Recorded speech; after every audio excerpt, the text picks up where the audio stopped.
My name is Nikki Kenny, and this center uses the book Alexander and the Terrible, Horrible, No Good, Very Bad Day by Judith Viorst. This center was designed for lower level readers. The activity in this center has students select a vocabulary word from horrible, terrible, scrunched, or scolded. They will create a bubble map putting their vocabulary word in the center, and then create synonyms in their outer lying bubbles that relate to their vocabulary word. For example, if they were to choose terrible or even horrible, the synonyms they could use would be awful, lousy, dreadful, something along those lines. Once they have created their bubble map, they will then create in their own words a definition for their vocabulary word. The students are allowed to use a dictionary, but their definition needs to be in their own words. The standard for this activity it's a fourth grade standard, and it says refer to details and examples in a text when explaining what the text says explicitly and when drawing inferences from the text. This activity relates to that standard because it's using the vocabulary words directly from the text. All right. The rationale for designing this particular center, one of the publications, it was by Stephanie Holzman.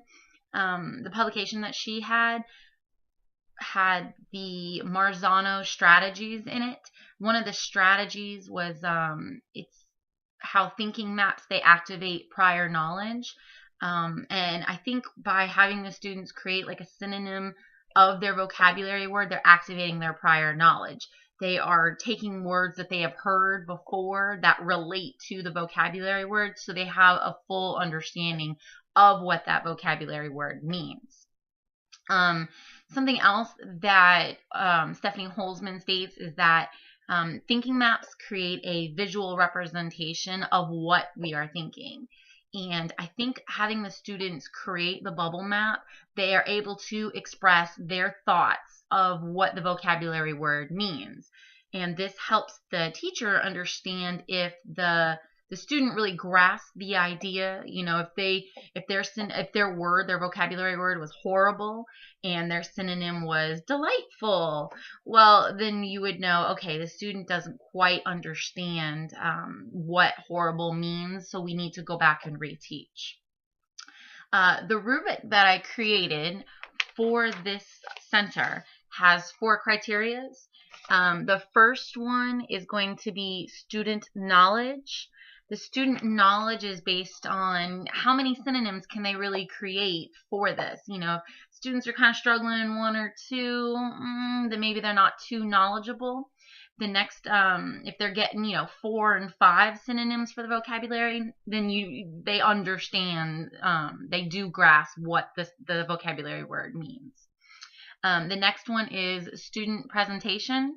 How did their bubble map look? Were they able to verbally explain their map to you? Was their map legible? Did you have to go and ask them, okay, wait, what does this word say? Or what does this word mean? Because they created a word that doesn't make any sense, or that has no meaning or relates to the vocabulary word.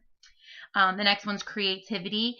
How accurate was their definition? Was their definition completely off? If they're trying to describe the word horrible and they're telling you that horrible means, rainbows and unicorns, well, then you know that they weren't very creative in their definition. The last one is spelling and grammar. I feel like that's very important. Did they spell their words correctly? Were they, using proper grammar when they were defining the word?